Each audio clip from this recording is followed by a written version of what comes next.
حيبها ما وقومي كل زمان نايشكين دانري توبي زمان نايشكين دانري توبي زمان كسنا لكل مردوها كسنا لكل مردوها كل زندوها قنانا بي على كمان زندوها قنانا بي على كمان إمرالي رنگی سور و شورشین سیری که خناوی آرا بردوان سیری که خناوی آرا بردوان کس نل کل مردوه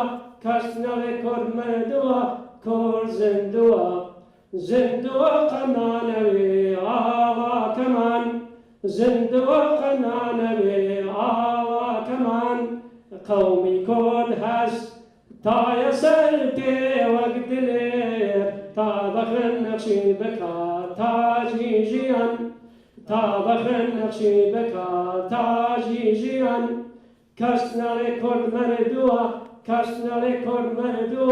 كل زندوه قنانا بي آوا كمان زندوه قنانا بي آوا كمان لا يكون هل حاضروا آماده ينفدا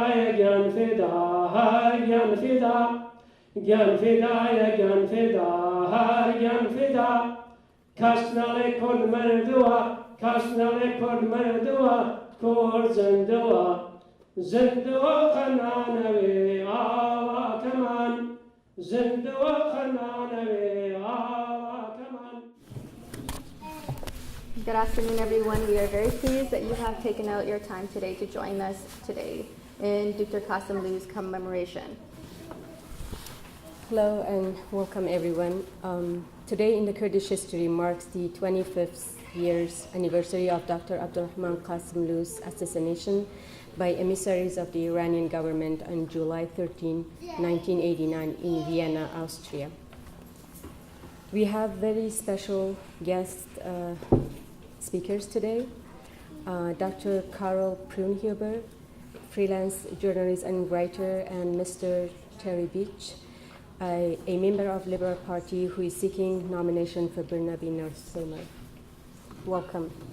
Thank you. I would like to welcome everybody who took the time and decided to join us here, especially our dear friend Carol, and also Terry. Thanks for coming and joining us here. On behalf of my friend in PDKI Vancouver, I again thank you and welcome you all here. Dr. Ghassemlou, the then Secretary General of the Democratic Party of Iranian Kurdistan, and two of his comrades were invited to Vienna, Austria on July 12, 1989 by the Tehran regime to attend a meeting with Iranian representatives with the intention of finding a peaceful solution to the Kurdish question in that country. Unfortunately, the next day, police discovered Dr. Ghassemlou's bullet-riddled body seated in an armchair. His two associates were sprawled dead on the floor. Within hours, the Australians had found the murder weapon, had the suspects in custody and the second one in hospital, and knew the identity of the third. In few days, they had found enough evidence to indicate all three. However, the Australian authorities took the easy road, and they let all the three to go back to their country.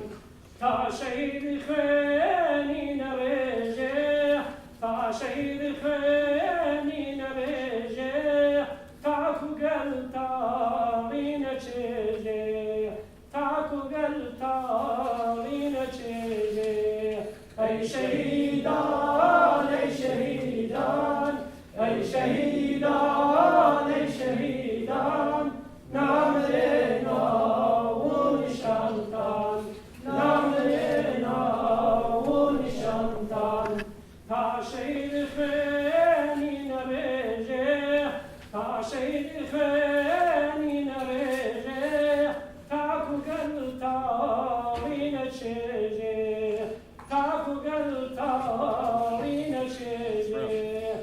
I think we need to remember that a democracy is not just the simple act of voting. going out and having the ability to vote is only part of the equation. It's an important part, but in order for that to be an effective system of governance, we need to make sure that a number of foundations are in place.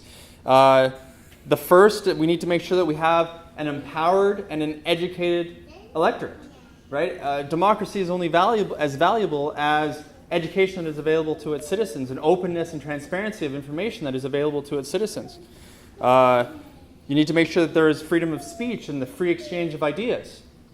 Only through the scientific method can we ensure that the best ideas will rise to the top. Don't worry about the child. I can speak louder. So let's talk a little bit about the Fair Elections Act. How many people here have actually heard about the Fair Elections Act? It's been in the news a lot recently. Some people are mildly aware. I'll give you some background information. It was Bill C-23. It was introduced earlier this year. It passed and then got its royal assent, which is what effectively turns it into law, about 3 weeks ago. It was a bill that came up because of something that happened in our 2011 election. In our 2011 election, there was this thing called the robocall scandal, where certain members of a certain party, and I won't get overtly political, so I won't say which party, but actually called up voters and directed them to the wrong polling stations, thereby trying to corrupt their vote. There was an outrage around this, and the government was asked to address this through legislation and seeing if they can make the democratic process more fair. They then introduced what I would say is a very politically named bill called the Fair Elections Act. And The history of Kurds is a very tragic one. Most of these tragedies are caused by other countries and partly by Kurds themselves. The land of Kurds was divided by France, England, and Italy without the Kurds' consent at the beginning of 20th century. Democracy is the holy political alphabet, and it is ciphered by everyone, but it's not valid for everyone. Freedom, respecting and accepting human rights is the pride and glory of the world powers, but other people are disqualified for having this glory. The tragedies happen because we humans simply ignore other humans' rights. The Kurds have been ignored for 100 years, and they have been denied any basic rights. This is the past now. Now the Kurds need the international recognition and acknowledgement. I hope this is not denied either, because there is no room for more tragedies in Kurdistan. Our next speaker is Dr. Carol Prunhuber. I will introduce her and read a short biography of her. Dr. Carol Prunhuber, PhD journalist and writer, born in Caracas, Venezuela, studied literature in Caracas and pursued her doctorate in Hebrew-American studies in the University of Paris. She wrote for several Spanish-speaking newspapers, later working as a press attaché in Madrid for several organizations and NGOs. She was foreign correspondent for daily newspaper El Nacional in Madrid during the 1980s. In 1982, Prunhuber met Golden Palm winner and Kurdish filmmaker Yilmaz Guney at the Cannes Film Festival, who introduced her to the Kurdish cause. In 1983, she met Iranian Kurdish leader Dr. Ghassemlou. In 1985, she traveled to Iranian Kurdistan via Baghdad with French agency Gamma TV to film the struggle of the Kurds in Iran. Dr. Carol Prunhuber wrote The Passion and Death of Rahman the Kurd, Dreaming Kurdistan, which has been published in English, Spanish, Turkish, and Kurdish. She wrote for the Venezuelan media and continues to travel extensively, speaking about her book and the Kurdish situation. She has also written 2 other books. One is in Spanish, and the other one is Women Around the World and Through the Ages. She was one of the organizers of Kurdish Congress in Howler, Holland, and Stockholm from 1211 to 1213. The goal of the Kurdish Congress was to create a network between Kurdish and non-Kurdish scholars in diaspora. Today, Dr. Carol will be looking at the Dr. Ghassemlou's lifelong struggle for freedom, his extraordinary personality, and his compassion for his nation. She will be also addressing her experiences with Dr. Ghassemlou. Please welcome Dr. Carol Kuhnhaber.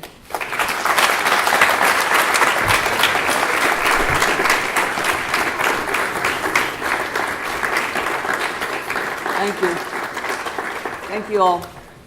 Thank you very much. It's a great pleasure. I don't know if you can hear me. I might have to project my voice like Terry. I don't know if I have the same capacity, but I will try. First of all, I want to thank you all for being here, and I want to thank the Kurdish community in Canada for inviting me, and the PDKI, the Kurdish Democratic Party of Kurdistan of Iran, for inviting me here. Bayan, thank you for your kind introduction. And I will be speaking for a while, so I hope I will keep your attention. And I will be showing you some images. Some of these images will reflect directly to what I'm talking about. Others will be a reference just to give you an ambiance, an atmosphere of what I will be talking about. Now, for all of us, July 13 is a heartfelt and meaningful day. It's for the Kurdish nation.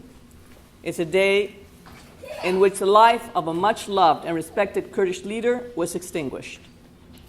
We gather each year to remember Abdurrahman Ghassemlou and his colleagues. And this day commemorates the passing of a great light from this world. Now, why do we take the time to recall a past fallen hero? First and foremost, Ghassemlou was a man of very high principles, and uncommonly in the world of politics, I'm sorry, Terry, he actually lived those principles. His ideas were so far ahead of his time that even within his party, he was greatly misunderstood. Ghassemlou came to his people with the vastness of the ocean and was often met with the limitations of a closed-in world. It is 25 years since the tragic day when Dr. Ghassemlou was struck down in Vienna. Though Ghassemlou was killed, his assassins failed to destroy what he represented. His ideas of freedom and democracy continued to inspire the hearts of all those who believed in him. 25 years of impunity and complicity have also passed, during which justice has not been served. We must also speak about these 25 years of sorrow and slow movement forward in Iranian Kurdistan. This includes the shame cast upon those who have allowed the murderers to flee and have kept silence to protect these wrongdoers. Our presence here today speaks to the silent and complicit Austrian authorities, as well as the Islamic regime of Iran, saying, "We do not forget." Our voices join thousands in eastern Kurdistan, in Iranian Kurdistan, and around the world who on July 13 honored Dr. Ghassemlou, regardless of the threats of that criminal regime. And we will continue to remind the world until justice is finally served. So today, I'm here to speak about Ghassemlou, and in speaking about him, to rekindle the hope and promise he held for the Kurdish nation. Yet, I would first like to talk to you about how I, a Venezuelan journalist very far away from Kurdistan, on the other side of the world, got involved with the Kurds and how I met him. My first encounter with the Kurdish question happened in 1982 through the film Yol, The Way, at the Cannes Film Festival, when it won the Golden Palm Award. A few days later, I met the film director, Yilmaz Güney. He was a Kurd from Turkey. And Yilmaz was interested in the Latin American revolutionary movements and asked me to work with him. It was then that my destiny with the Kurds began. Thanks to him, I learned about the free-spirited Kurdish people and the oppression they had been suffering in the different countries where they lived. This tragic reality touched me deeply, and I began to write articles about the Kurds for Venezuelan newspapers and magazines. Here are some of the articles that I published then. And it was through Yilmaz Güney that I met the Kurdish diaspora in Paris, mainly those from Turkey. In November of 1983, he invited me to come to a Kurdish art exhibition at the Institut Kurd de Paris, the Kurdish Institute of Paris. Kendal Nizam, president of the Institute, introduced me to Dr. Ghassemlou. Now, my first impression of Ghassemlou was that he was a cultivated, charming, and charismatic man. I was really fascinated that he was quite fluent in 9 languages and was familiar with 2: Farsi, Turkish Azeri, Arabic, Assyrian, French, Russian, Czech, and English. And he was familiar with German and Slovenian. I was also very impressed by his knowledge of Western art and culture, as well as that of Iran. Kendal had told him that I was a poet, and I remember him reciting poems of Hafiz and Rumi in Farsi, and then he would translate them into an exquisite and flawless French. That night, he was the center of attention. In fact, he usually was the center of attention, captivating those around him with his humor and his easy way of being with others. He spoke at length about his life in the mountains as he led his people in a fight against the Ayatollah Khomeini. He spoke a lot about his love for his people. And even though it was hard to be in the mountains, that is where he had chosen and wanted to be, fighting for the rights of his people to live as a free nation. That night, he recounted stories of his people with compassion and humor. There was always laughter around him. At that time, I did not know much of the situation of the Kurds in Iran. So to explain to me who he was, he said, "You know, Carol, President Reagan is afraid of Khomeini, and Khomeini is afraid of me." I tell you, that gave me a real perspective on who I was talking to. At some point, I realized we were surrounded by many people listening and enjoying our conversation. Suddenly, he turned around as a man asked him for a light. He took out the light for the cigarette, and when he finished, he flashed this engaging smile he had and said to all of us there, "Here is the representative of the bourgeois party offering a light to the representative of the proletarian party." I really did not understand why everyone was laughing. So he explained that the person was from Komala, the Marxist party, and the ideological differences they had. But all this was done with lightheartedness and a lot of humor.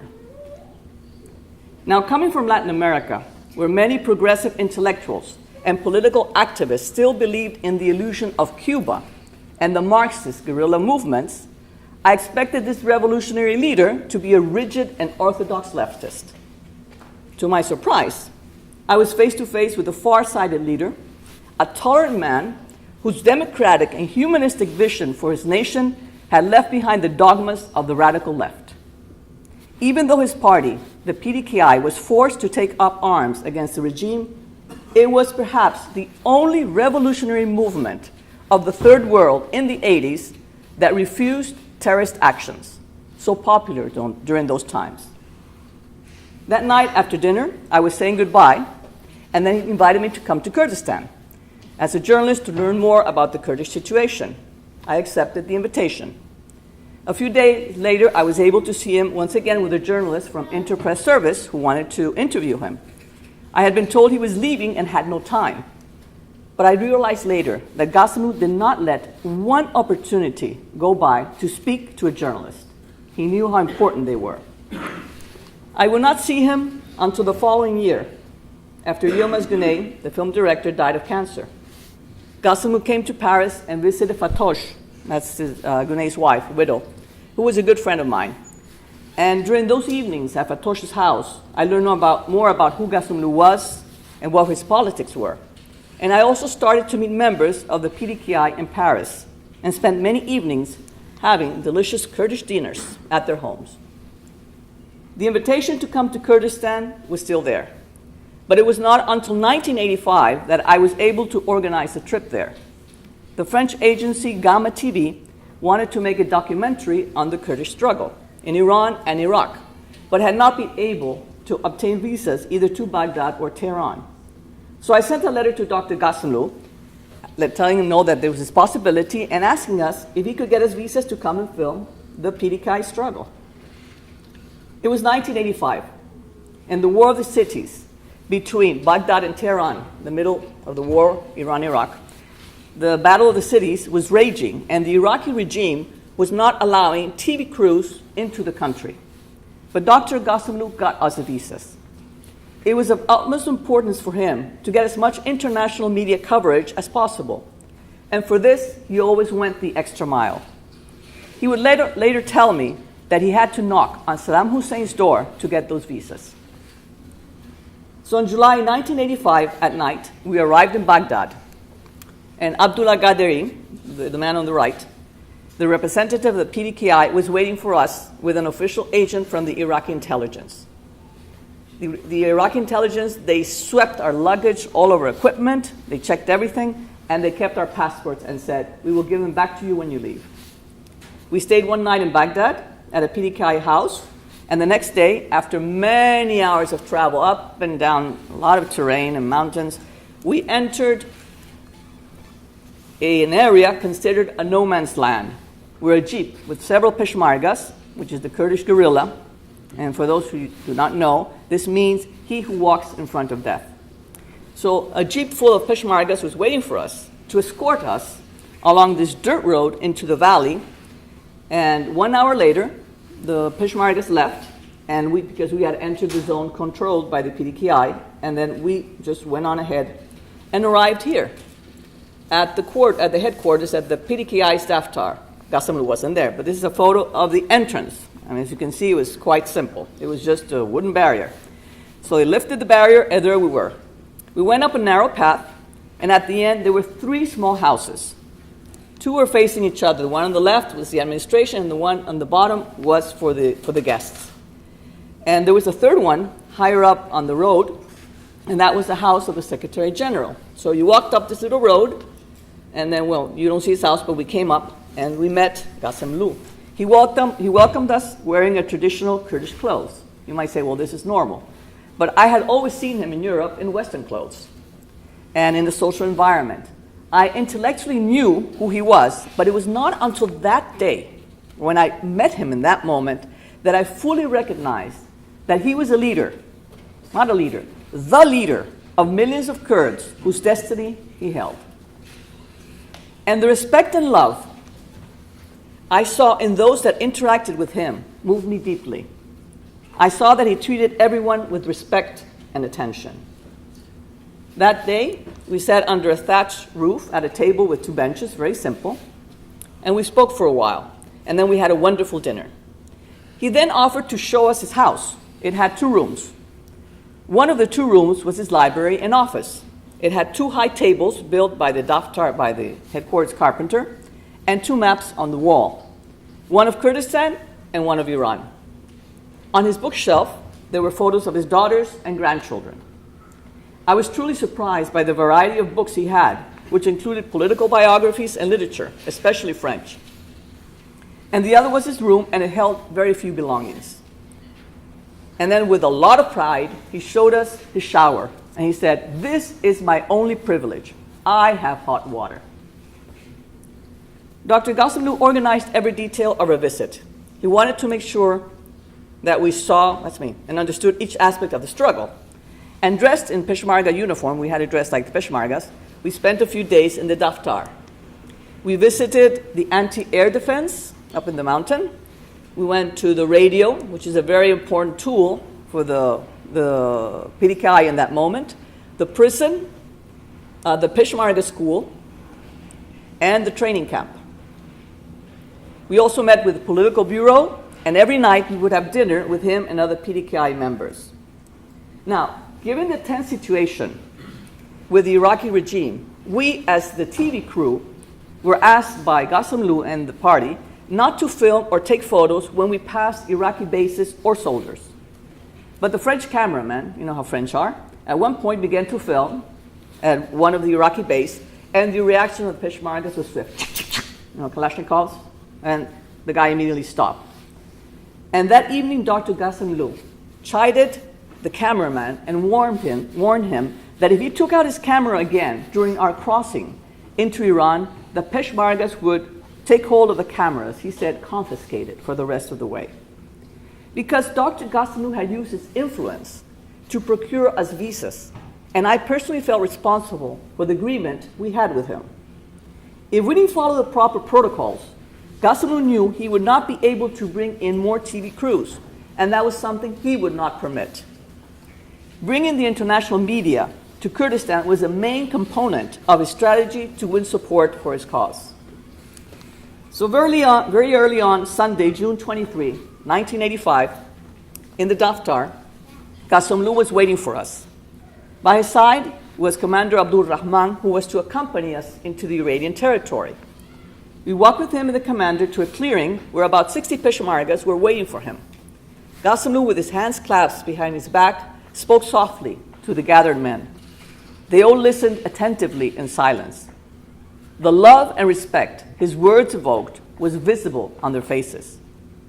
We said goodbye with a firm handshake. So this is the road we took.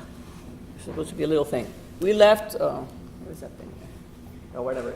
We left here, the Daftar. You see the Daftar? And that's where we left. And then we were going to cross into the mountains, into the area of Bani. You see all those little points. That is the trip we will be taking for our documentary. So after a long and grueling ride on top of a donkey laden with crates of ammunition and stopping for a few hours of sleep, we arrived the next day at the border around 9 a.m. and we crossed the Choman River, which was the border between Iran and Iraqi Kurdistan. We spent 1 week filming the movements and actions of the Peshmergas and spent time in the villages. Here are some photos of our time with the Peshmergas.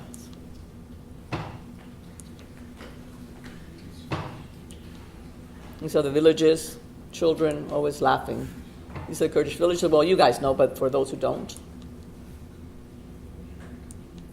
So one of the things that we were going to film included an attack on a base.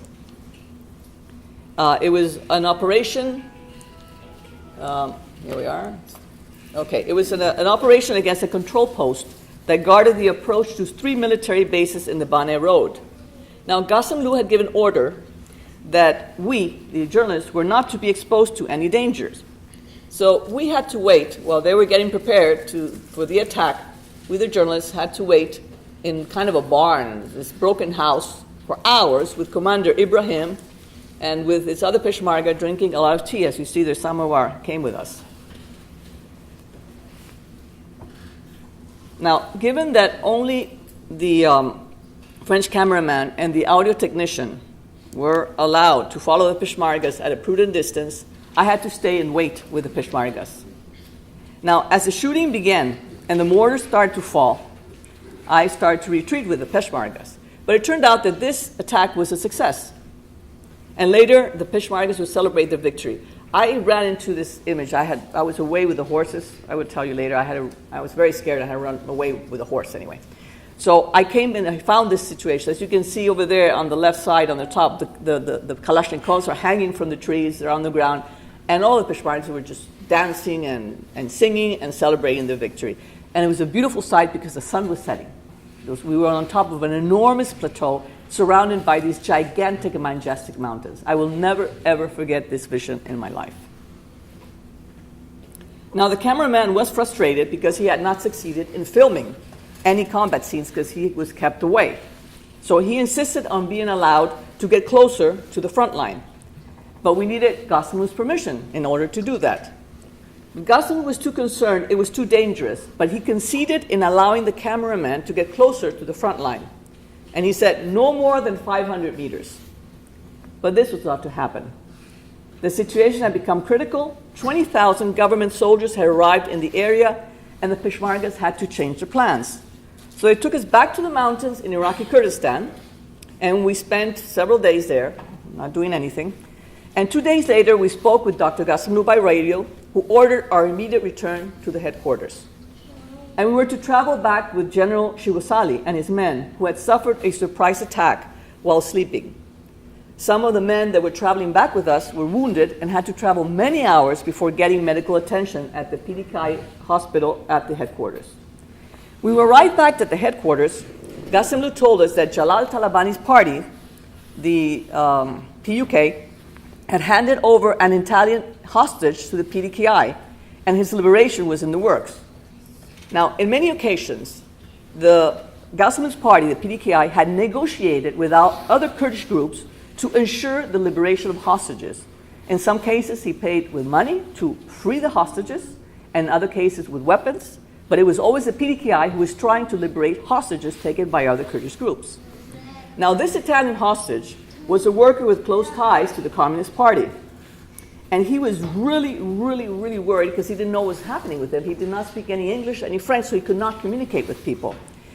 And so Ghassemlou asked me to come and talk to him and tell him he was being liberated, he was being freed. And he got so happy and was so excited that he could not stop talking. Now, while I was at the Daftar, many people came. And in that occasion, a group of Germans arrived, including a parliamentarian from the Green Party. There was a German journalist and a Persian who lived in Germany. Also, we had French journalists come by. And I also met Jalal Talabani at that time.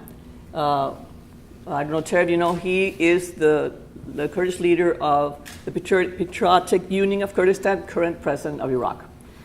Talabani and Ghassemlou were very, very good friends.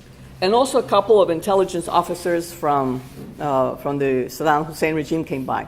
I have to say the Daftar was really a cosmopolitan place. Now, when I moved to Madrid in 1987, Ghassemlou asked me if I could organize a visit so he could meet journalists and politicians.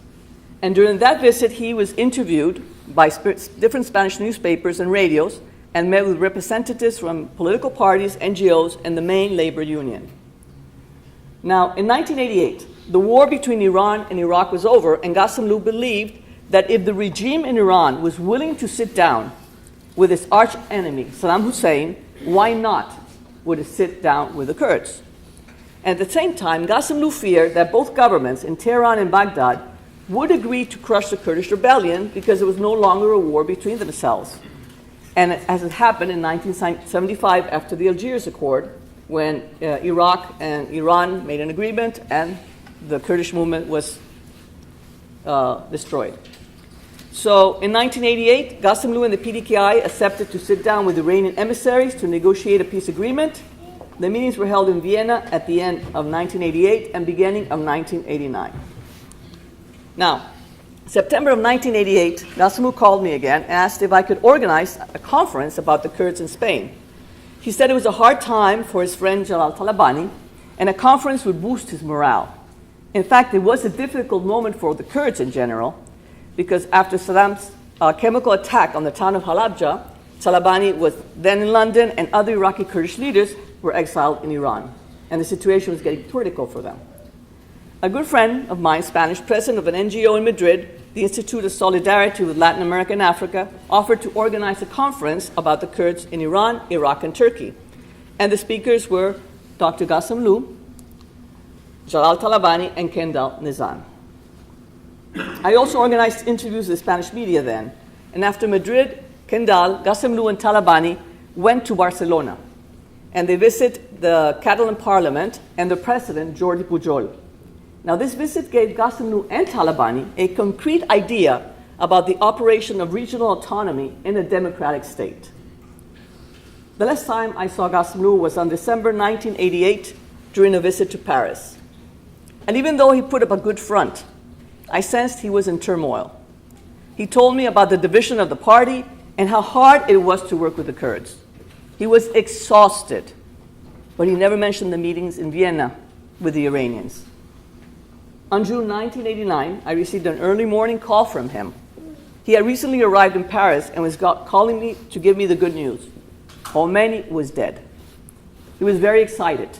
He thought there was a real possibility to attain a solution for the Kurds at this point. We spoke again at the end of June, he called from Stockholm, where he had participated in the Socialist International Conference. He was very happy, very different from the last time we had spoken. He had become optimistic about a solution for the Kurds in Iran. He was also very excited because the lobbying he extended to the United States was about to bear fruit. He had received an invitation from members of the US Senate and House of Representatives to meet with them in August of 1989. He had been enthusiastically preparing his trip, knowing that this visit would possibly create interest for the Kurds' cause in the USA. He said he would call from Paris.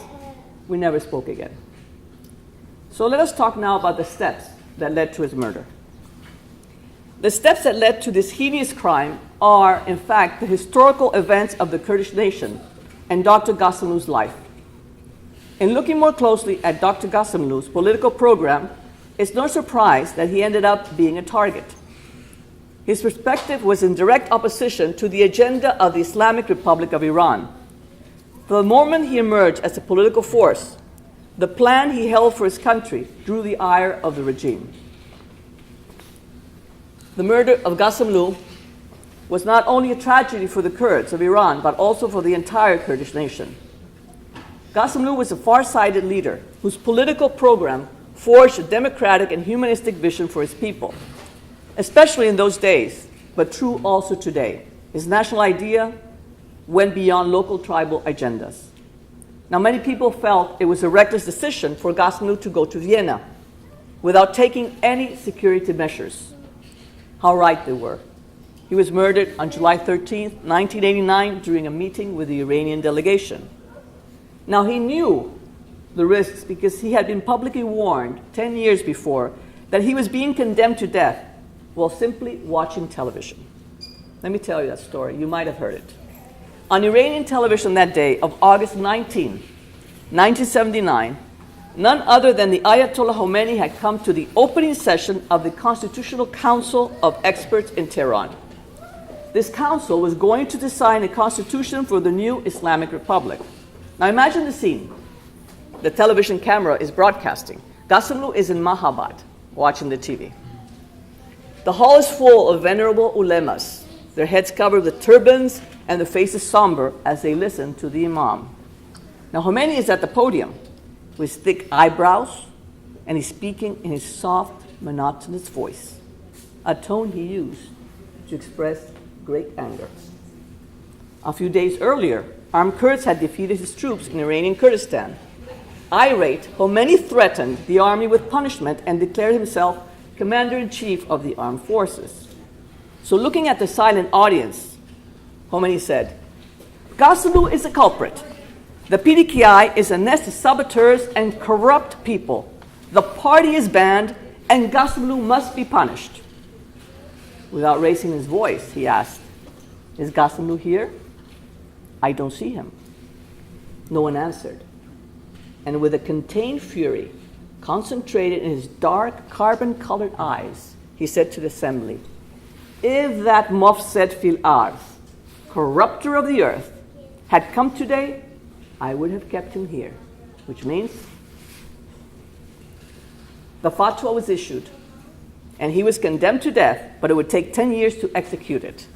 And Ghassemlou was in Mahabad watching as Khomeini was condemning him. He used to tell this story with a lot of laughter. Now, why was he considered such an enormous threat to the regime? First of all, Khomeini had demanded that the Kurds choose between being Muslims, following the orders of Allah, which meant the Ayatollah's will, and their Kurdish nationalism. Now, Ghassemlou represented Kurdish nationalism. He was the quintessential symbol of this political persuasion. Because of the power of his vision and his personal charisma, Ghassemlou was immensely popular among millions of Kurds and non-Kurds. In addition, persecuted Iranians found a safe haven in Kurdistan where Ghassemlou and his party protected and helped them flee. His people loved him and were ready to give their lives for the cause he championed. He was also popular abroad, where he endlessly lobbied in favor of democracy for Iran and autonomy for the Kurds. Ghassemlou represented resistance and was the embodiment of hope for millions.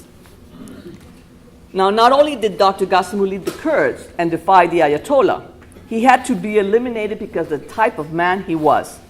His beliefs and the difficult choices he made were unlike those of other traditional leaders in the region.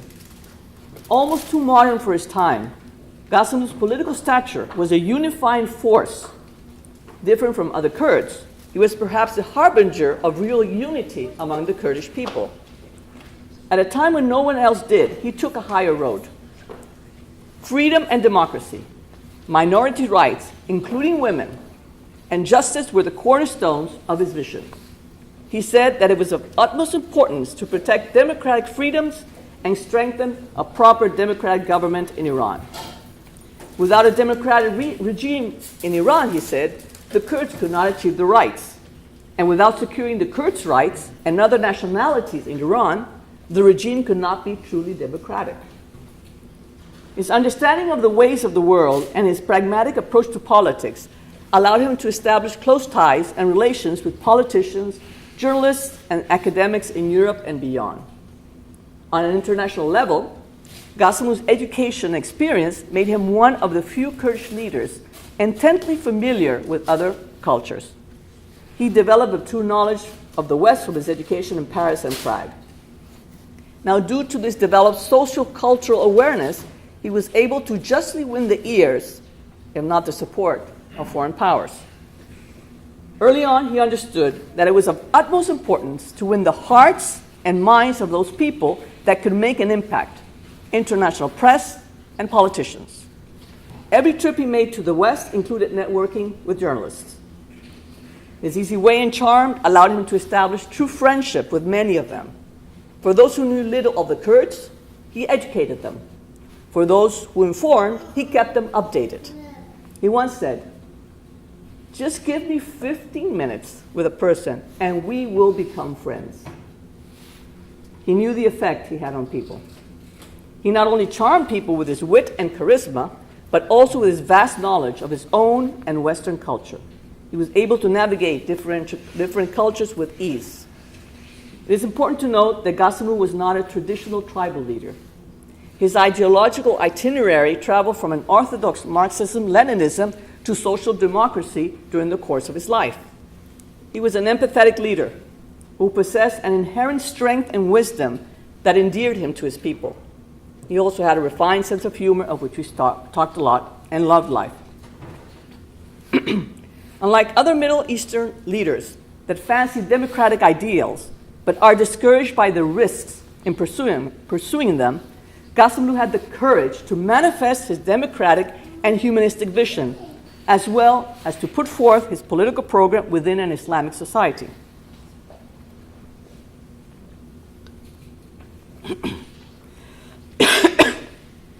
He understood both the weaknesses and strengths of the Kurds.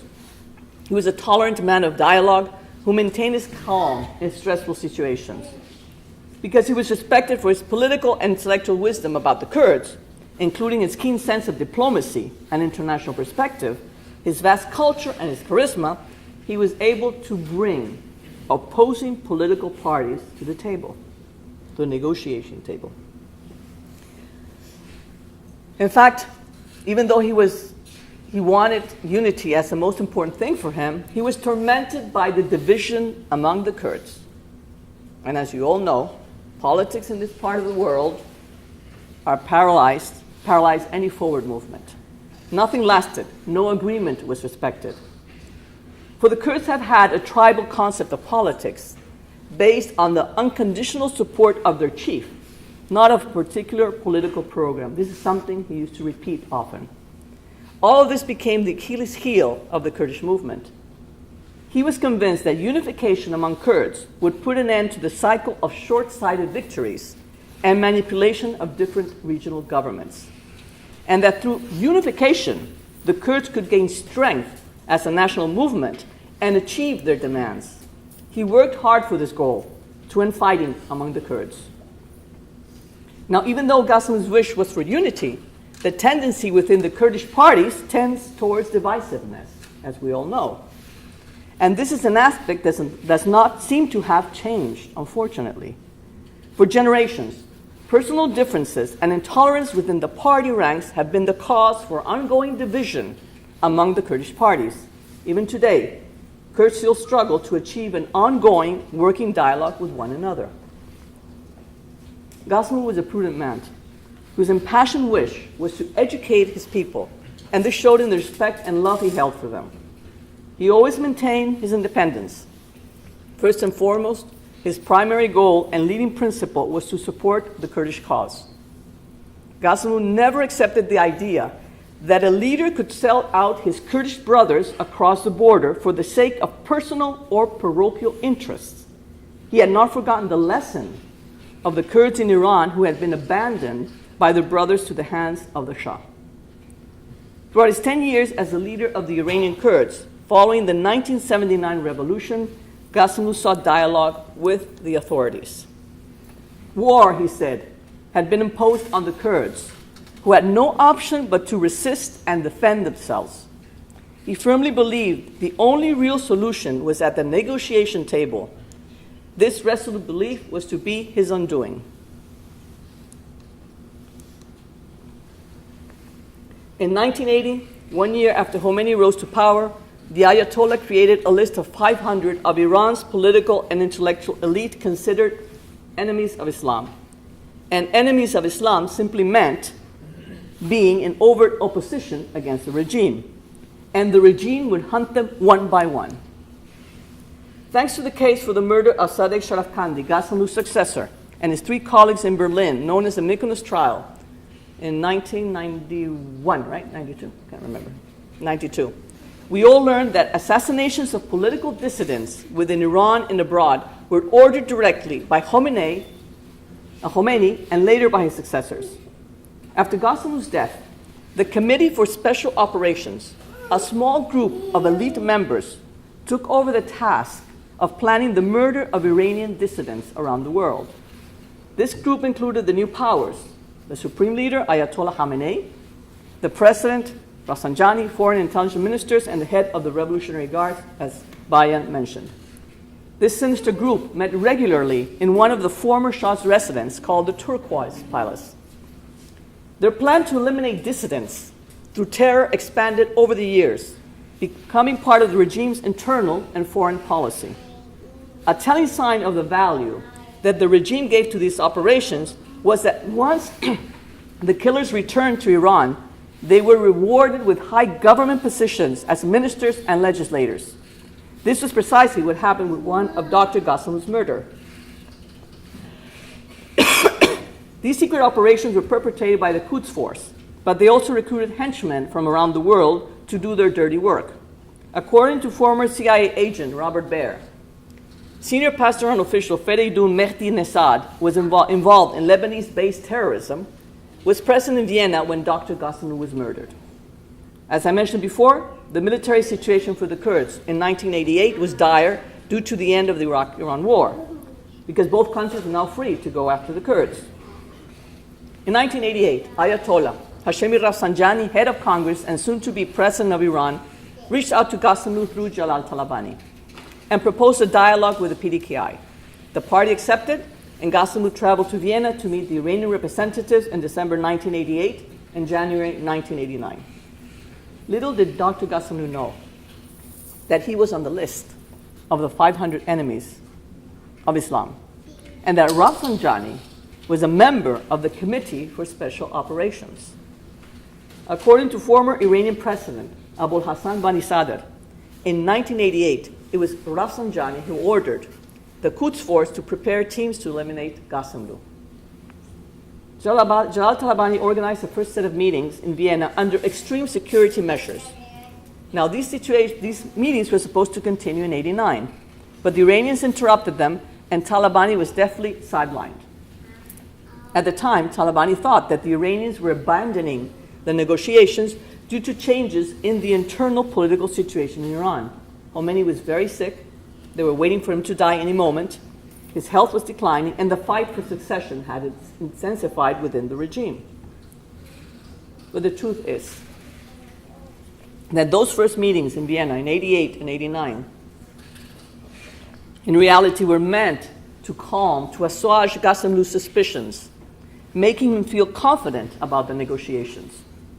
They were the bait, leading to the fatal second round of meetings, without Talabani, without security.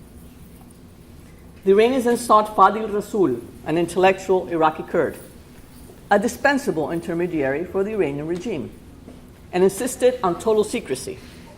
Rasul then contacted Ghassemlou and invited him to meet with the Iranian delegation once more in Vienna in July 1989.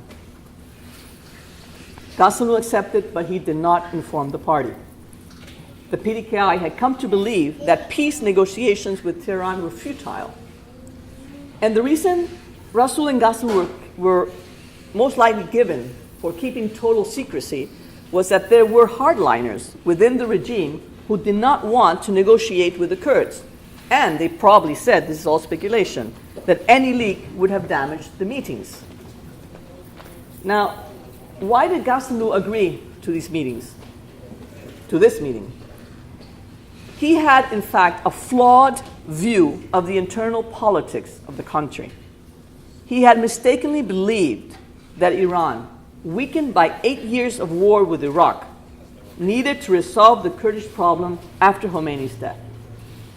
He also felt that Rafsanjani, who had presented himself in the media internationally as a pragmatic candidate for the Iranian presidency, would be the man to take on the Kurdish issue.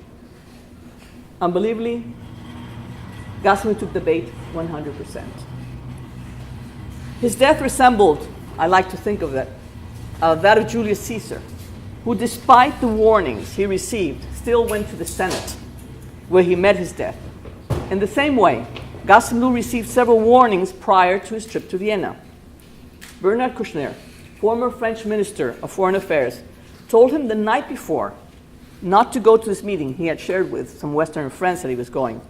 And Kouchner told him, do not go because you know you cannot trust the Iranians. His wife, Ellen Krulik, told him, you know that, why are you going? And he said, well, Rafsanjani needs me. He says, what he needs is your head. He went. His loyal assistant, Abdullah Ghaderi, had an ominous feeling the day before. He was sick to his stomach the day of the murder. There were so many signs that he ignored. In fact, he was actually confident and happy following the first meeting on July 12th. And it was during the second meeting, July 13, 1989, that Ghassemlou was killed along with his assistant, Abdullah Ghaderi, and Fadil Rasul. These are images of the press at the time. Dr. Ghassemlou received 3 bullets in the head, Rasul 5 and Abdullah 11. Abdullah had blood and skin in his nails. He had fought to his last breath. And in this final struggle, a bullet probably strayed and wounded the main Iranian emissary.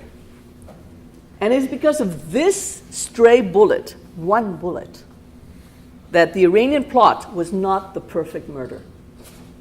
Two of the 3 Iranian emissaries negotiating with Ghassemlou were taken into custody. The wounded man, here he is, Mohammad Jafari Zararudi, the leader of the delegation, who was wounded, was taken to the hospital. The alleged bodyguard, Amir Mansour Buzurgian, was interrogated by the police, the Austrian police, and once released, he took refuge in the Iranian embassy. The third man, Haji Mustafawi, disappeared from the beginning. At the crime scene, the head of the Austrian anti-terrorism unit, Oswald Kessler, was overheard saying, "We've got dead Kurds and surviving Iranians. The matter is clear. The rest will be politics." And politics it was. During those days, a political scandal was happening in Austria, the Norican process, which implicated high-level Austrian officials in the sale of weapons to Iran and Iraq, violating Austria's neutrality, and this had hit the fan in Austria. And it was because of this commercial exchange of weapons with the Islamic Republic of Iran and Austria's fear of retaliation from the Iranian regime that this democratic European state released the witnesses and suspects of the crime. Not only did they cover up a state murder, but they blocked any investigation, thus becoming by omission the accomplices to a terrorist act. On July 22nd, 9 days later, regardless of the evidence the police had, Zararudi, the wounded Iranian was escorted by Austrian police to the airport, where he took an Iran air flight back to Tehran. International media reported the murder in different countries. I mean, it was in the headlines during those days, in all the countries.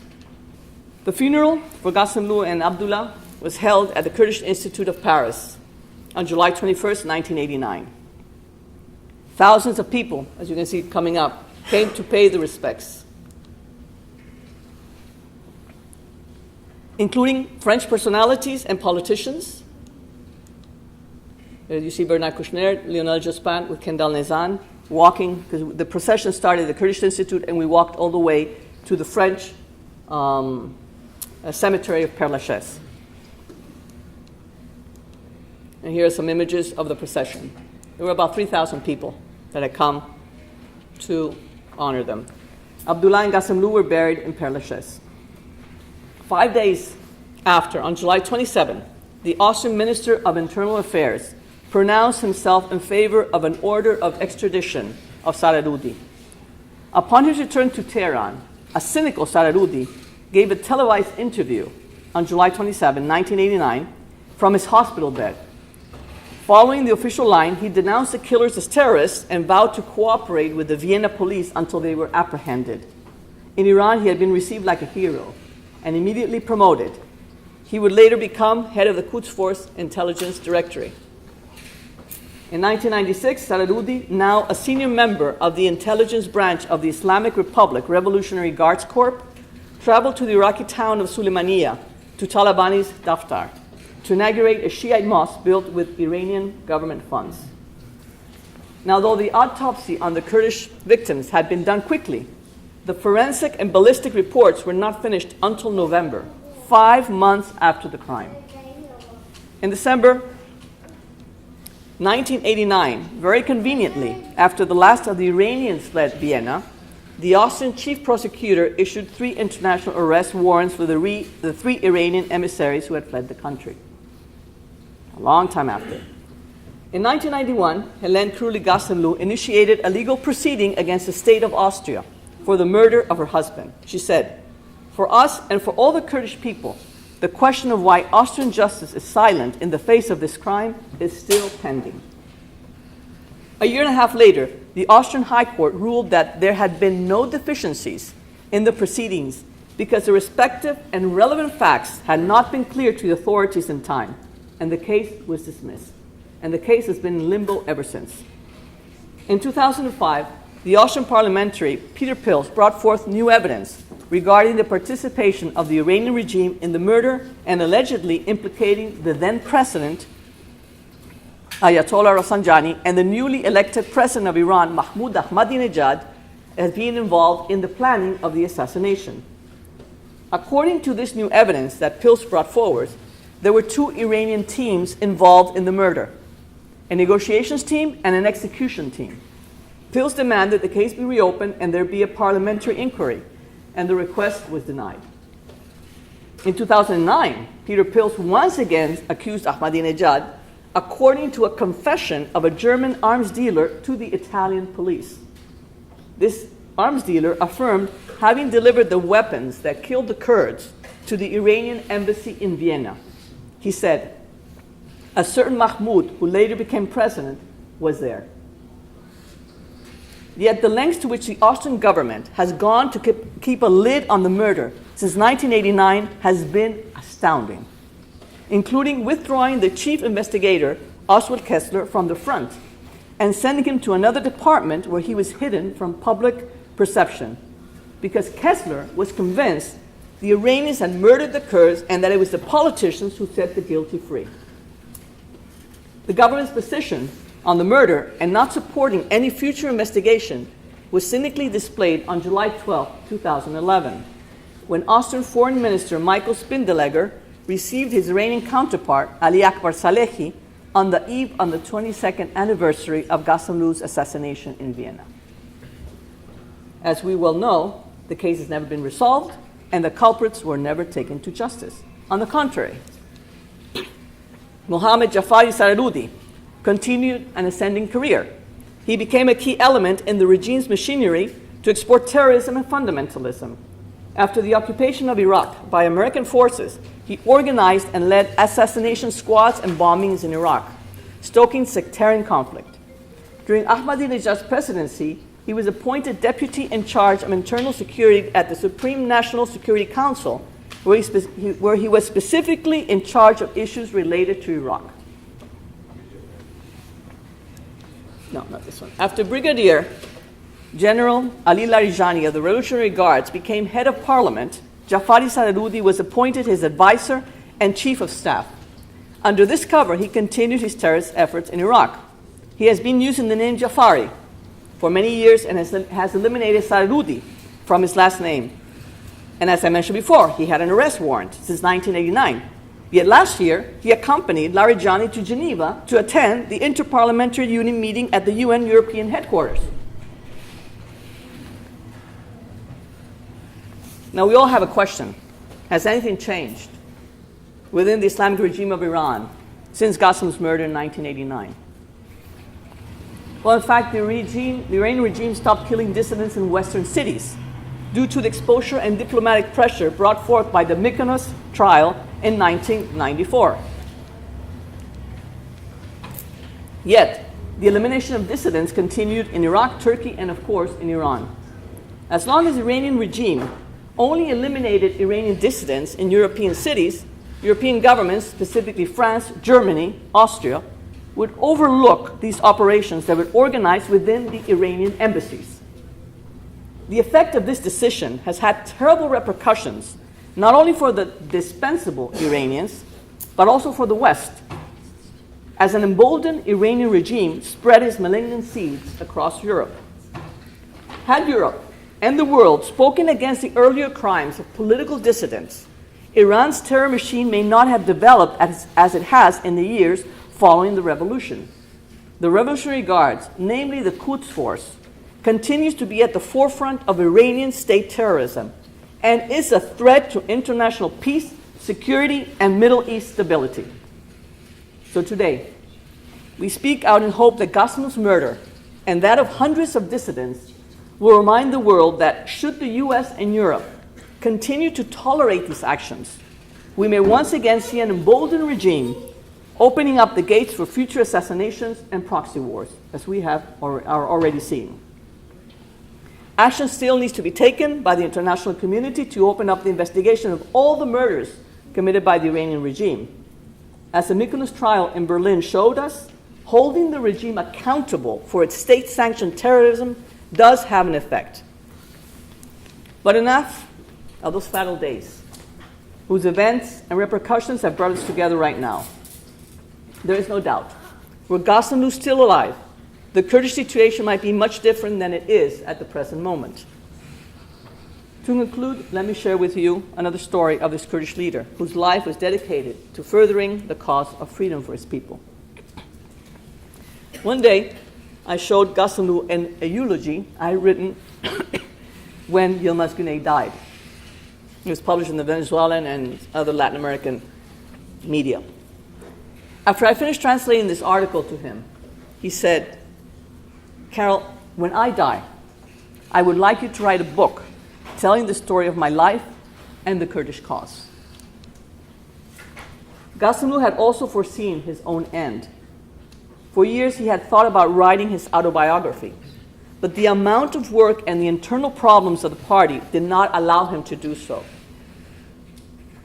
A year before he died, Ghassemlou told me that if he ever wrote his biography, it would have begun like this.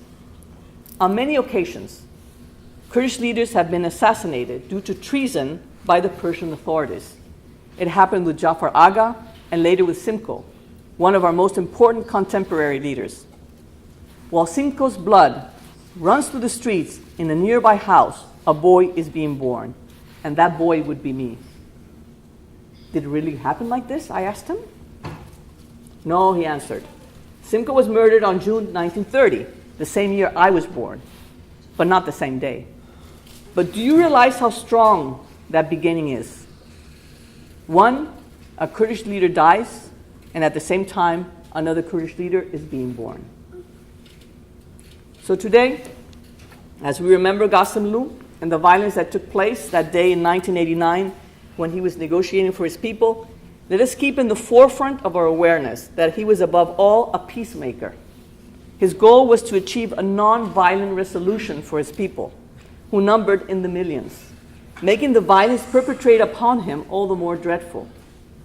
Looking forward, one day, may his vision of self-determination and peace for his people come to pass. Ghassemlou had his finger on the pulse of the Kurdish will to live, and more than live, to live in freedom. He believed in the resolute dream he held most dear, that one day his people would have the right to their culture and to live in peace. It is not such a far-fetched notion, yet it is one that remains elusive.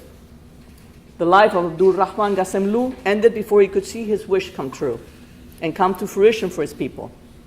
While reaching for its manifestation, Ghassemlou met an untimely end that cut short his vision for a brighter and united future. May his dream continue to guide his countrymen and women to fulfill the destiny that is rightly theirs, yours. Though his flame was extinguished much too early, the passion of his vision endures in the hearts of millions of Kurds. Ghassemlou wouldn't have wanted any other way. Thank you.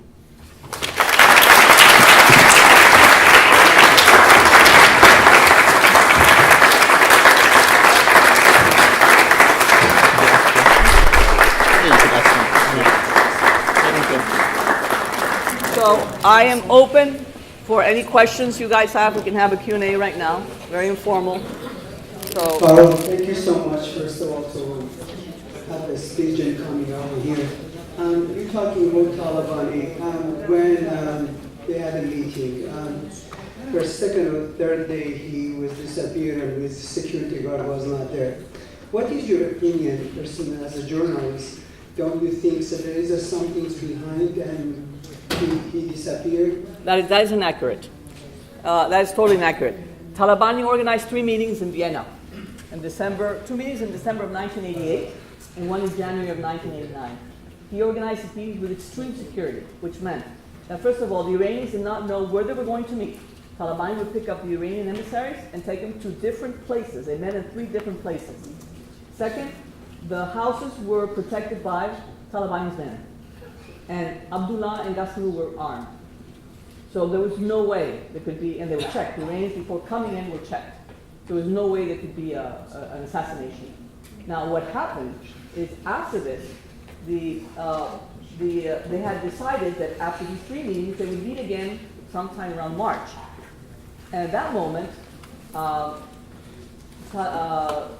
Iranian regime said that Talibanese people had spoken about the meetings, which meant that they had leaked, that they had been meeting, and that these meetings are supposed to be secret. And the Iranian regime said, because you Taliban, because your men have spoken, this has put in danger the meetings, because there are hardliners within the regime that do not want us to talk, us meaning Rafsanjani and his group, to talk to the Kurds.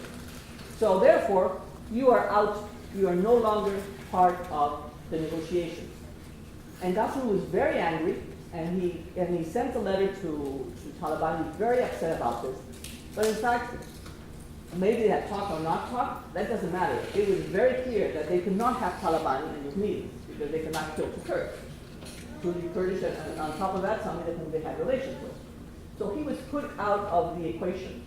Now, the question we all ask ourselves is, why did he accept then when Fadi Rasul, who was contacted, Rafsanjani got in contact with Fadi Rasul, who was an Iraqi Kurd, who lived in Austria, who had relations with the Iranians, like many Islamic Kurds had. I mean, there was nothing strange, their relation with the embassy. Some of the Kurds in Vienna were very wary of Rasul, but Ghassemlou accepted. The problem is that he did not tell the party. So there are reckless decisions made by him, and we have to accept that. He should have told the party. He didn't, first of all. Second, he went there without taking any security measures. Nobody knew in Vienna what he was doing there.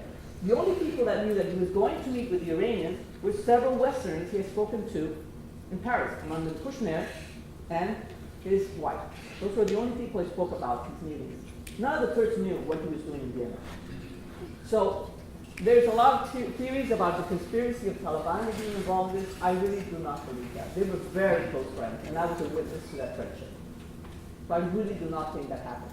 I think Ghassemlou was tired. The division of the party had affected him enormously. He was very affected by the last division. There were people who he had been with for many years. They had fought together, and this separation really hurt him. So it was the end of the Iran-Iraq war. He saw he knew that both regimes were going to pounce on the Kurds. So he needed to find a solution to protect his people. He'd been wanting the end of the war for years. He wanted to protect and save his people. So in a certain way, I think there was a dissolution. And even when he was talking about the situation in Vienna, in Iran, one day he was reading the news, even that day, it would be the day of the crime. He opened a newspaper and there was an article about Rafsanjani.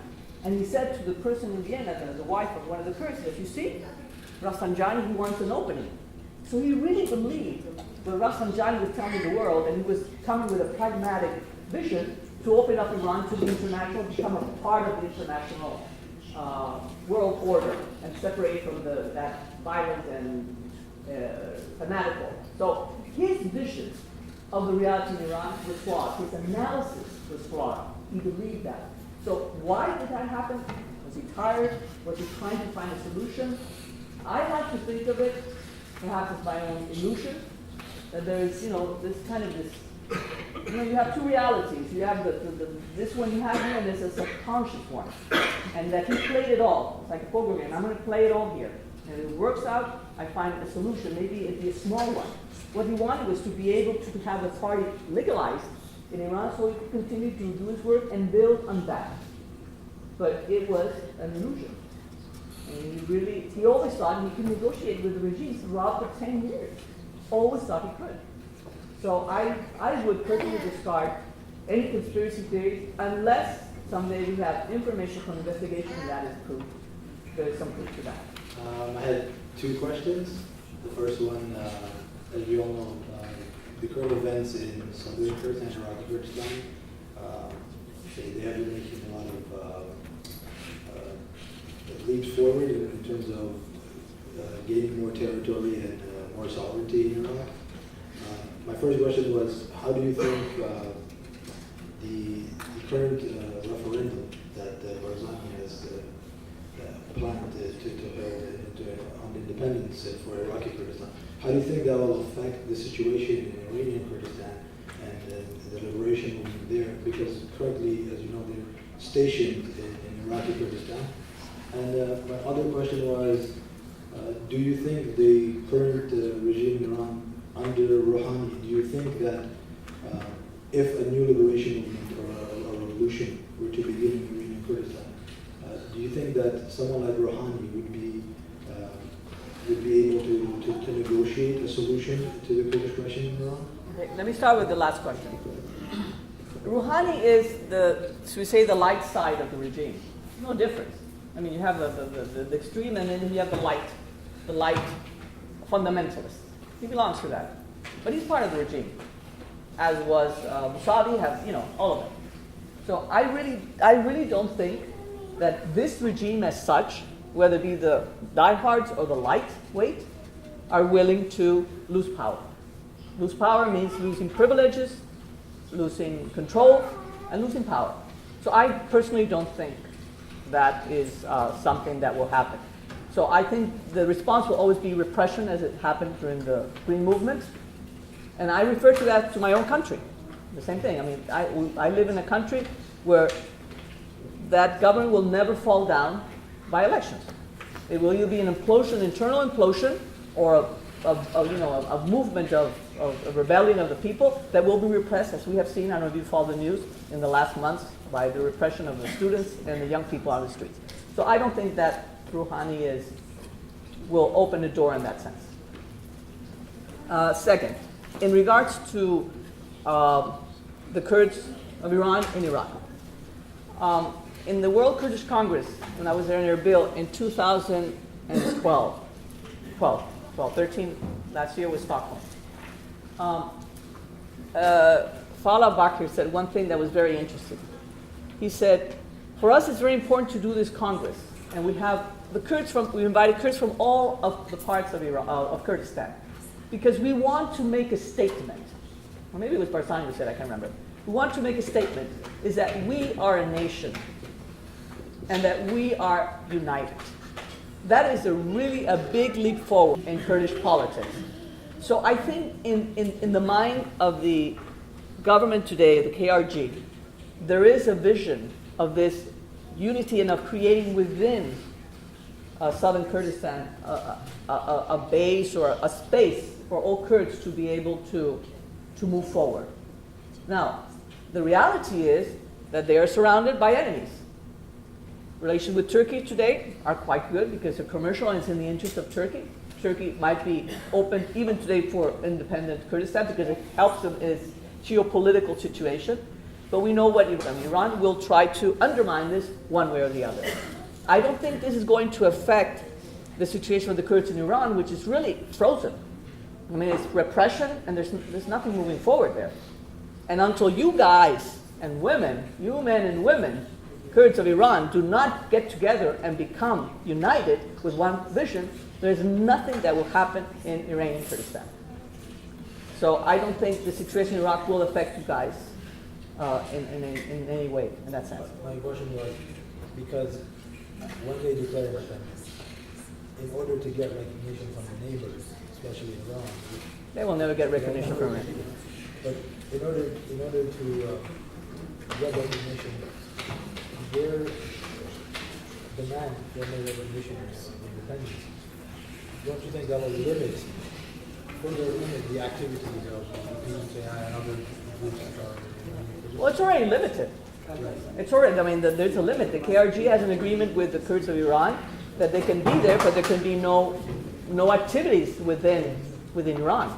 I mean, there's no activities, and that's the agreement.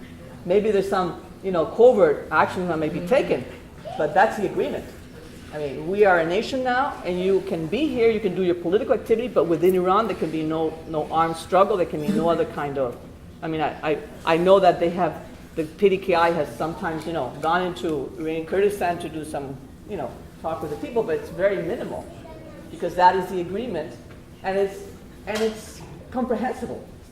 The KRG is no longer, fighting, it's now, it's a recognized entity trying to win independence. If they should win independence and they get the recognition of the necessary powers of the world, then I think the situation for the Iranian Kurds might be better. But always in conflict with Iran. I think it would be a great thing in this moment for that to happen for all the Kurds, for independence to move forward.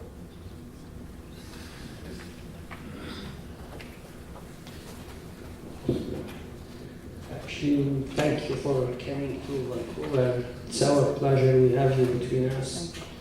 My first question is, have you ever did this kind of seminar for non-Kurdish, like no Kurdish people?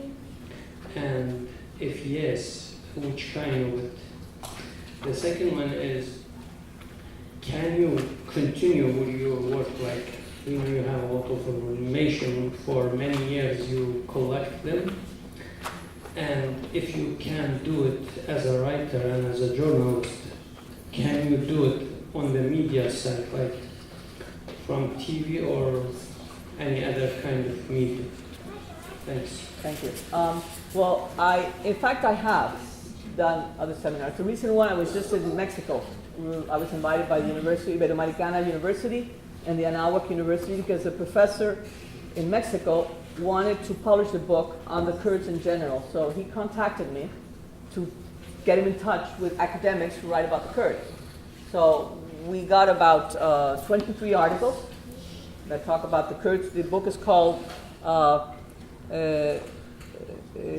These Are the Kurds, Analysis of a Nation. And the articles on the Kurds in Syria, Iran, Iraq, and Turkey.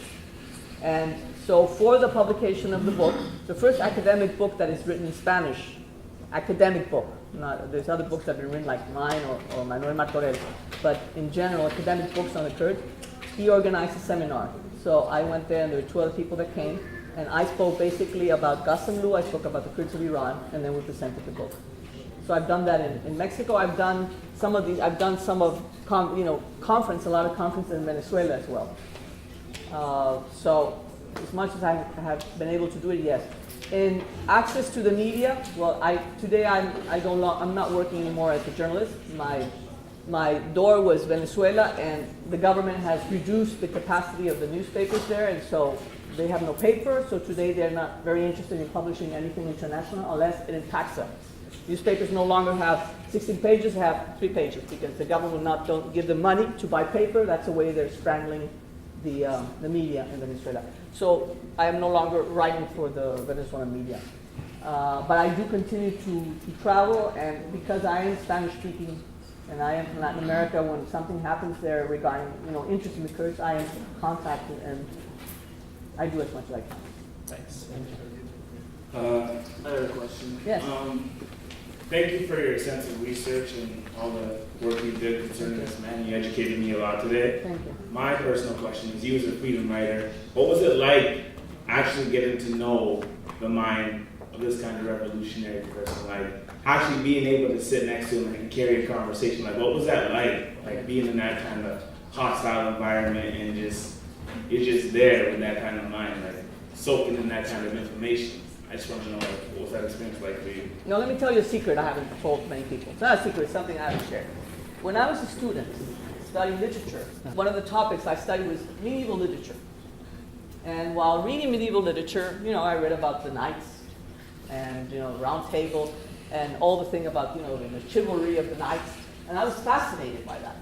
And in my mind, I would say, why was I born in this century where I will never meet a chivalrous warrior? I would like someday to, and that doesn't exist anymore.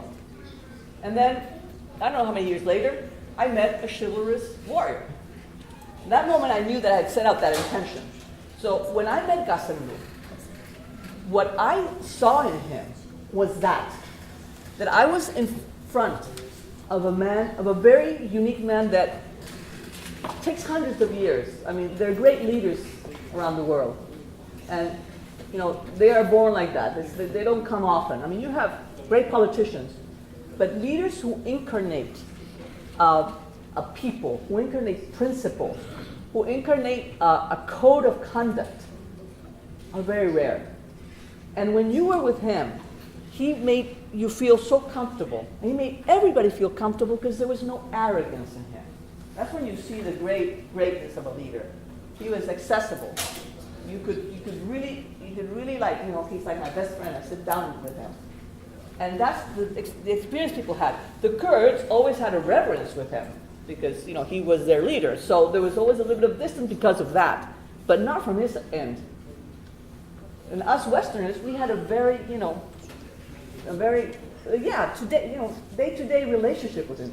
So when I was telling you a story that when I went to Kurdistan and I saw him dressed as a Kurd, and I saw what happened around him, that's when it dawned on me, God, I am in front of a leader, of the leader of these people. It's not just, a very nice guy and charismatic guy and who embraces, all these ideals I had about warriors, but he was in fact the real thing. And from that moment on, it dawned on him that he carried on his shoulders the destiny of a people. And many times, he would say to me, it's very hard in the mountains. He was a man who loved theater, who loved going to the movies, who liked going to concerts, who liked going to restaurants, a good wine, a good meal. I mean, he loved life to the fullest. So having to sacrifice all that was a sacrifice. But he said, I choose this because this is where I want to be. The most important thing for me is this cause, are my people. I mean, there was nothing that could sidetrack him from that. Everything he did was for that. And that's when he met people like me, spoke languages, I'm quite, I network well, I move around people, I had a lot of friends, and he met many people through me as well. He would zero on them because it's not that he was using us, it's that we were also a tool for him furthering his cause. And when he died, he said, if I should never be, you please, he said, do not forget my people. Always, always be attentive to them. Don't forget them. And in fact, I don't know if I said that to you the thing about writing the book. Writing a book about him. So it was a promise I made to him. And the moment he died, I realized the book I have to write is not about the Kurd, it's about him. And so, in a certain way, having met him, having met Yilmaz Güney too, another great, artist and Kurd, changed my life. I mean, I would not be here if I had not been in the Cannes Film Festival that day and met Yilmaz Güney. My life would be I would be in a whole other world. So somehow, there are destinies that meet, and I had the great fortune. And I feel very fortunate to have met him. And I feel my life has been, completed in many ways in having known a man like him. And of course, of knowing his people. And my desire for you is that, gosh, stop fighting among yourselves, Move on, guys. Women, you really have to do something. If you really admire this man, if you respect him, that's what he wanted for the Kurds. You have to go beyond your small, if he could do it. He could sit down with Saddam Hussein, who he had here, who he could not tolerate, but he knew he needed to relate to Saddam Hussein so he could further his cause, because he needed to go in and out of a country. So he had relations with Saddam Hussein, with the enemy. If he could do that, among yourselves, and that's what I'm always trying to put forward, because that was his vision, of bringing his people together for the realization of your dream as a nation. I hope I answered the question. Yes, you did. God bless you for the entertainment. I have a question about, you mentioned briefly that the congressmen of the United States, before Dr. Ghassemlou's assassination, they were interested in meeting with him. Yes. So had he survived, what do you think they would want from him why they didn't approach him before? And why is it not that the same congressmen want to speak to other Kurdish leaders from Iranian PKK? I don't know if many of you are aware, but since Ghassemlou was originally a member of the Communist Party, and he lived in Prague, and he had, that whole background, he had been banned. He was on the list of people that could not come to the United States because he was a communist. It seems also that there was, in a certain way, the American government trying to, have certain, not harmonious, certain relationships that would not tense, that there was pressure not to give him a visa to come to the United States. That's what somebody told me from the PKK once, that there was a problem in that sense. So the fact is that Ghassemlou always wanted to come to the States, because this is where, in the United States, that's where things happen. The seat of power, that's where it is. And he knew that. So he was never able to go. He had been lobbying, he had been trying to go to the States for a while. And in Baghdad, he met, through Jonathan Randall, journalist, American journalist from the Herald Tribune, he met April Glaspie, who was the ambassador of the United States to Baghdad at that point. And in their meetings, she asked him to give her a first-hand view of the Halabja bombing, because nobody could go to that area. The American, no one from the embassy could go, so they did not have independent witnesses that could tell them what was really happening in Halabja and that area that had been bombed with chemical weapons. So Ghassemlou went there. And he brought back to the American embassy the story, this is what's happening. So the relationship that April Glaspie had with Ghassemlou, she was impressed by him like everybody. She was impressed by his charm, she was impressed by who he was, and by how he had, given this relation, the tense relationship and the relation he had with the regime being in Iraq, he had taken he had the courage and taken the risk to go and inform the Americans about what's really happening. So I think, and that's what Jonathan Randall thinks too, is that helped open up the door for him to get a visa to go to the United States. There were people within Congress, among them there were Peter Galbraith, who's a very good friend of the Kurds, who was lobbying he was in Congress then, I think he was a senator, or I don't know, congressman, I can't remember. And April Glaspie probably helped to move that along, knowing that it was something that he wanted. So it's not like the Americans asked him to come and see us. He was lobbying, he was trying to find a way, and it happened finally. So he was preparing, and what would have happened is that the work that he did in Europe is very important. I mean, the PDI really got a very important basis in France, Germany, Sweden, thanks to all the work he was doing. And many journalists and many NGOs, I mean, a lot of people, and bringing the doctors from Europe, I mean, a lot happened with the trips that he did to Europe. So had he come to the United States, he would have set up the basis, and that's not there. And when I talk to friends who live in the United States, and Kurdish friends, it's like, we don't have a basis here. And it's because Ghassemlou was not able to do that work. You know, he set, contacts, very important contacts, that in Europe that have served the Kurds until now, which was not the case in the United States. So that was a big loss. Because one trip here, he would have immediately put in a pocket, senators. He would have started working with other journalists. I mean, he would have gotten something going that would allow the Kurds in the United States to start, doing their own networking and working with the cause. Here. Yes. Thank you. That was so informative. I have a couple of questions. Yes. The first being, why do you think Dr. Ghassemlou attained the loyalty of the Kurdish people? And do you think there's anyone today in this time that has kind of demonstrated the same leadership qualities as him? Well, I think that, I remember somebody that I interviewed said, when I heard Dr. Ghassemlou speak, he spoke in simple terms. You know how the Middle Easterns are? And when they speak, it's all very, flourish and and a lot and this and that. And really the essence it comes in, you have to find it. But he spoke in very simple terms. And when he said to the Kurds, autonomy for Kurdistan, democracy for Iran, got it. Everybody got it. Here is a man who represents the nationalism, who is fighting for us, for our rights. It was very clear. So I think it dawned on many people this. Now there was a struggle, is because he, by then, had left the Communist Party, was no longer considered himself a Stalinist, Leninist.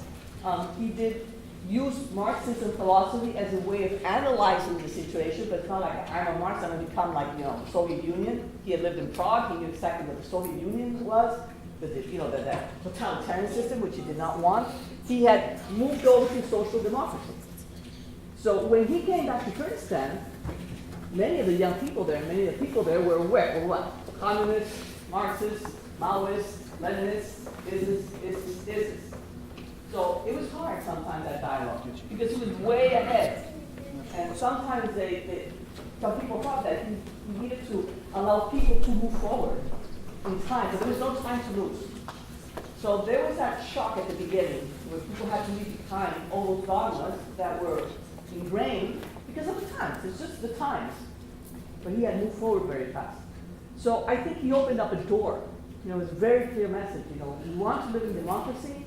We want to be Kurds. We want to have our rights. We want to be a nation, and we can live within Iran if our rights are respected.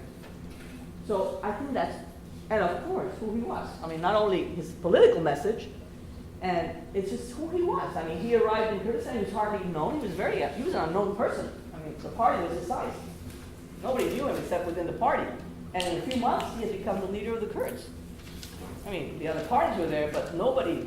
I mean, he became the spokesperson for the Kurds, became the spokesperson for the journalists, international media, because of who he was, of that charisma and that capacity to communicate and to engage with people. Because he was a charismatic man. And I don't think really today, I mean, I think some of the leaders in southern Kurdistan have grown enormously. I mean, politically, internationally, it's been enormous growth. But I don't see that flame of charismatic leader that he had. I mean, he was unique. And first of all, he's a man who spoke 9 languages. Just start with that. He can communicate with anybody. So he can open doors, and he was very deft at that. That's my personal opinion. Do you see any similarity with Dr. Qasim and Öcalan as from the Marx idea to do more similar to it's more about democracy and autonomy idea? First of all, Ghassemlou was a man who was against how do you call that, cult of personality. He was totally against that. I mean, you never found a picture of Ghassemlou anywhere. In the office, I mean, it's like he would not, I mean, people would have, but he did not want to be revered as a personality.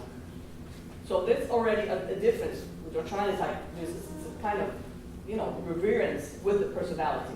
Ghassemlou, what he was trying to do throughout his lifetime was, he said to me, there cannot be, the Kurds cannot follow one leader. I have to set up a program. I have to set up a party. I have to set up cadres. I have to set people that can, because if I am killed, everything falls.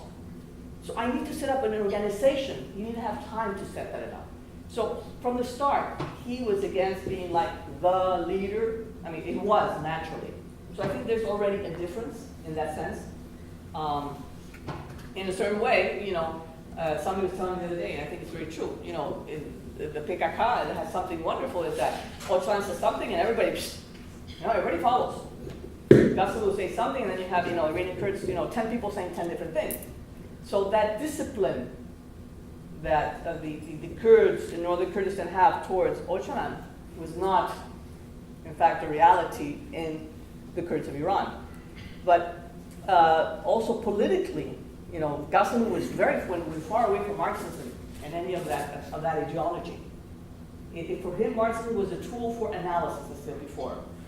But he was more into a more modern society and left all those dogmas. And I still think the PKK has some of those left dogmas are still there, and they need to be opened up. So he, in that sense, was a very modern man, where no ism, there's no ism, even though he belonged to the social democracy, but he didn't want to be. It was not about an ideology; it was about a program, more than an ideology. He did not fight for an ideology; he fought for the liberation of his people. But the ideology was secondary; it was a program, and this were very specific things, rights of women, cultural rights, very specific. The ideology was secondary. And I think that is a big difference with Öcalan. Even now? Well, now is that we don't know he's in jail. If he came out, you know what I mean? We haven't seen him in the front. You know what I mean? It's a whole different thing when you're in jail and you're negotiating. He's been very smart. I think you've done very well. But would that be the same? Were we out? Would he be able to maintain that kind of should we say that harmony or that distance he has by being in jail once you're out there? Because you have to have a greatness of heart for everybody, for your ego not to take over. And many of the politicians are overtaken by their ego. Only really with this greatness is like when you allow your ego to step aside and you let something else happen. So many of the leaders that I have seen is, I'm the leader. I know what Öcalan would be outside, in another setting that's not the guerrilla, which is a whole different setting. Now it's a state person, like in the fact, Barzani is president, but there's there's a certain distance there, and he is the president. He's done well. I don't think I would have ever seen that in Ghassemlou, knowing him as I did. It was something that went beyond. He was very unique, and I think that owes a lot to his exposure to many cultures, to having lived in different countries. I mean, it just opens up your mind. Look at it, even many of you who have come here, just open up to another whole reality, and you have to balance that. You can't stay stuck in one. So the more exposure you have gives you a wider perspective. I think that's what part of it is. My first question is, according to your lecture slides, since there was an arrest warrant against all three individuals who had a direct engagement in the assassination of Dr. Ghassemlou, at the same time, the person attended to the meeting by United Nations in overseas. So where is justice, and what did the International Human Rights Organization actually, what did they do? Well, regarding Saroudi, when the Iranian Kurds found out he was there, they started mobilizing. So by then he had left and he was in Cyprus, and then he was gone. And he got wind that they were mobilizing to ask him Interpol, there's an arrest warrant, you gotta catch this guy. So by the time that we movement, he was in Cyprus and then gone. So that's what the Kurds themselves did when this happened. There's a lot of groups, international, human rights groups that have been working for the demanding for the resolution of these. But you have government here. The Austrian government. Even Lord Avery in England, one of he's a good friend of the Kurds. I've been in correspondence with him. He has asked the UK government, Minister of Foreign Relations, to demand that the Austrians release the information of the investigation of the crime. And there's been correspondence back and forth. And, there was an arrest warrant. That's the first thing they said. Oh, we did have an arrest warrant. So Eric sent me that information. So I made a whole chronology. This is what happened. So he takes the chronology, sends it back to the Minister of Foreign Affairs. And that's where it dies. It's governments. The Austrian governments will never do it. So organizations, they go as far as they can. And then, one thing takes over another. But there is a group, and it's the Iran HRDC. And there's several lawyers that have been working with them. And they have a very interesting project demanding the families of the victims of Iranian dissidents killed abroad, that they bring forward the case again, because it's the only way to move forward. I don't know at what point that is there, but these things take time. So there are groups working. There are Iranian, lawyers working on this, and there is something, but it's a long haul. And what I'd like to put forward is that you don't have to give up hope. You have to continue. The obstacles are there, but you have to continue demanding and fighting for this, and joining the people that are working on this. Okay, so my second question would be, since you are one of the closest friends with Dr. Ghassemlou, so what would be your message by him to the Kurdish population or human rights and democracy advocates as a whole? Unite. Unite. Yeah. If you guys don't unite, nothing can move forward. And that was, his fatigue the last times I saw him was because of that last division. Because it was like, how he said it's so hard to work with the Kurds. It's how can, there's always this infighting, and we have to set a goal which is common. And if that doesn't happen, if you guys aren't united, you don't bring, for the population, the fact that the parties are divided, population is over there, they forget all about this. You can't take it seriously. How can we be represented when even among themselves, all of them, the PDPI, the Kamala, they all divide like 10 times. It's ongoing. And this has to end at some point. And I'm hopeful with the younger generations. And I'm hopeful for the diaspora also. I've gotten to meet the diaspora now, especially with the World Kurdish Congress and traveling, and there's hope. Because there are patterns, there are society patterns that will only take generations and change. And I do hope that the young generations will take this forward somehow, and with a shift in mentality and open up dialogue. There has to be a way. I don't know when. Thank you for coming. Thank you. I just want to make a clarification regarding the stuff that this gentleman said about stuff that's Dr. said in his book. I would like to say I was special member of PDKI, and I am aware of the party's history and principle and stuff. And after the assassination of Dr. Ghassemlou, the party has already clear rules regarding meeting with Iranian regime. And after assassination of Dr. Ghassemlou, there have never been any meetings whatsoever anywhere in the world. Thank you. And at the same time, security measures need to be taken, which Sharfkan did not take and Ghassemlou did not take. I remember, let me give you an anecdote. When I invited Ghassemlou Talabani to come to Spain, Talabani immediately contacted the Spanish government asking for bodyguards. And so we had 3 bodyguards. And I said to Ghassemlou, why don't you do that? He said, because I don't trust them. They can be bought by anybody. So there was something he did not, he says, I prefer to, move in a way that I cannot be followed, etc. But I don't trust. But Talabani, everywhere he goes, government contacts the government and gets security. So that's something to learn about.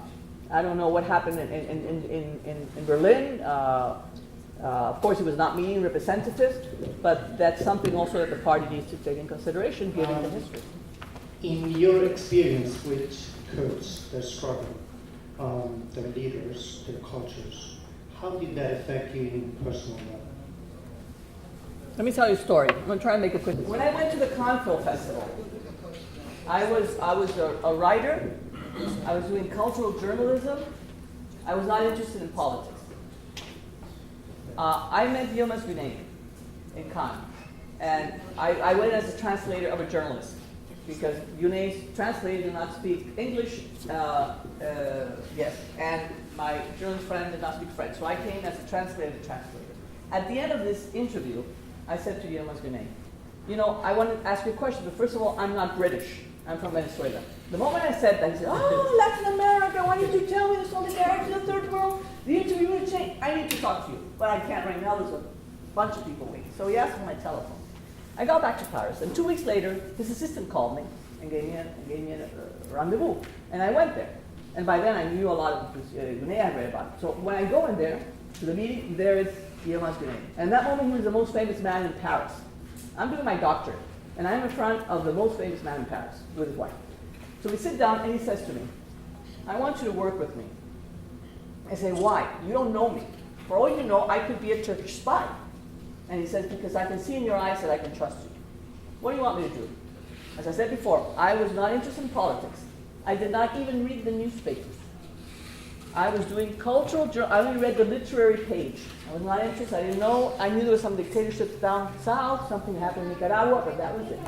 So he says to me, I want you to put me in touch with the revolutionary movements of Latin America. And I said, yes. So I had to start educating myself and making contacts, which started to happen like that.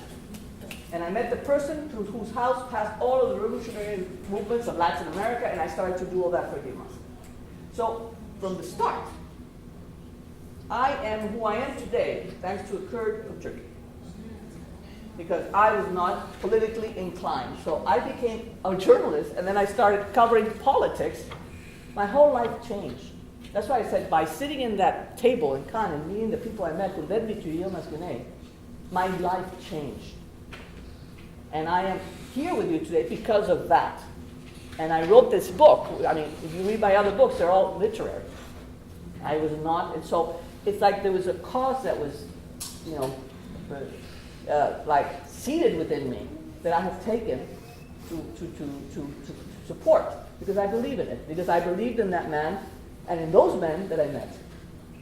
So my life has changed. When I'm going to bring you back to your friends. When I speak of friends, I mean your friends in the mountains. When you were there, were you ever, during the Iraq-Iran war, were you afraid? All right.